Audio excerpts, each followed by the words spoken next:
જય શ્રી કૃષ્ણ મિત્રો, કેમ છો? મજામાં ને? આજે આપણે એકદમ સરસ અને ખાટો તીખો ખારો સંભારો બનાવીશું. સંભારો બનાવવા માટે આપણે કાચા ટમેટા લેવાના છે. આ રીતના કાચા ટમેટા એકદમ સરસ આવે છે, ગ્રીન તે લેવાના છે. આપણે 3 ટામેટા લીધા છે અને 2 તીખા મરચાં લીધા છે. તીખું તમે જેવું ખાતા હોય એ પ્રમાણે મરચાં લઈ શકો છો. વધારે તીખું ખાતા હો તો વધારે મરચાં પણ લઈ શકો છો. આપણે 3 ટમેટા લીધા છે, એકદમ સરસ ધોઈ લીધા છે. ધોઈને લૂછીને આપણે ટામેટા 3 લીધા છે, 2 તીખા મરચાં તે પણ ધોઈને આપણે સાફ કરી લીધા છે. આપણે સંભારો બનાવવા માટે એકદમ સરસ અને એકદમ કડક ટામેટું લેવાનું છે, પોચું નહીં. આ રીતના કડક ટામેટું આવે તે લેવાનું છે. પોચું હશે તો આપણો સંભારો મસ્ત નહીં બને. એટલા માટે આપણે આ રીતના સરસ ટામેટા લઈ લેવાના છે. હવે તેને આપણે સાઈડમાં મૂકી દઈશું અને આપણે ટામેટા સુધારી લેશું. આ રીતના આપણે 2 ભાગ કરી લેશું. પહેલા દીટિયાનો ભાગ કાઢી લેવાનો છે. આ રીતના આપણે પતલી ચીરું કરીશું.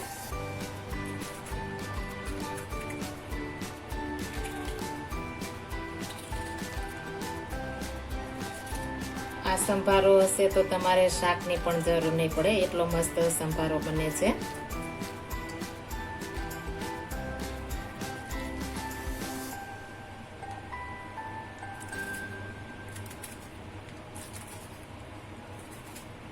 આપણે ફ્રેશ ટમેટા લેવાના છે, તે એકદમ સરસ કડક હોય તો આપણો સંભારો પણ મસ્ત બને.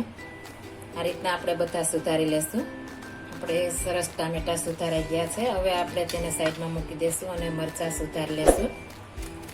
મરચાં પણ કડક લેવાના છે, એકદમ સરસ ફ્રેશ. આ રીતના આપણે સુધારી લેશું.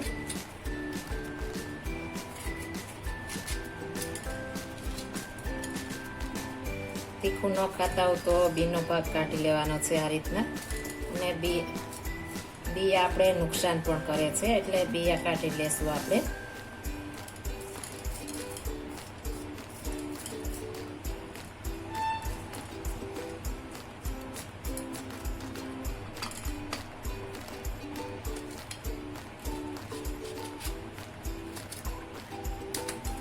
આ રીતના પતલું છે એટલે 4 ભાગ જ કરીશું.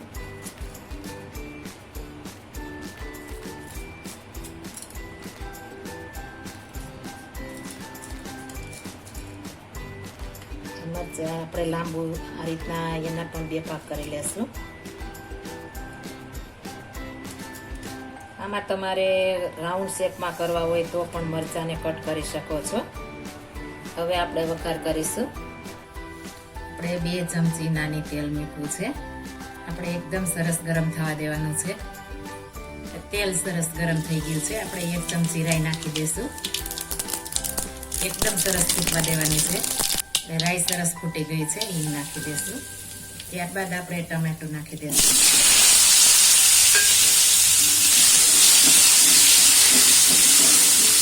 આમાં જેમ વધારે રાઈ હશે તેમ મસ્ત સંભારો બનશે, એટલે આપણે થોડું રાઈનું પ્રમાણ વધારે રાખીશું.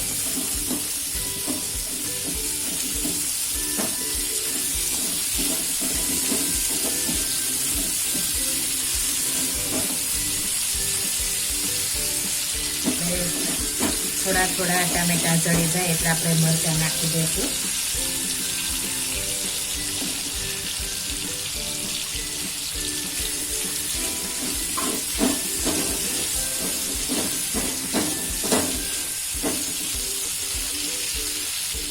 અડધી ચમચી હળદર નાખી દઈશું. સ્વાદ પ્રમાણે નમક. બધું મિક્સ કરી દઈશું.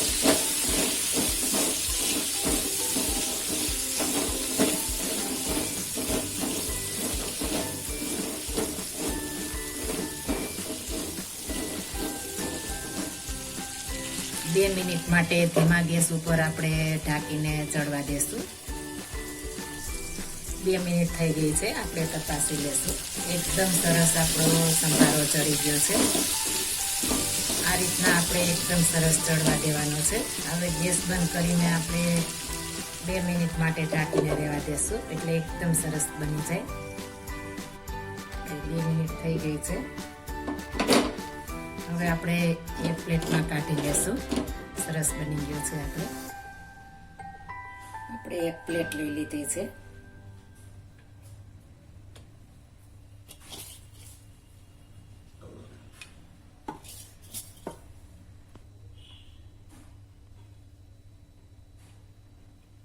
આપણે સંભારો તૈયાર થઈ ગયો છે. એકદમ સરસ અને ખાવાની મજા પડી જાય તેવો.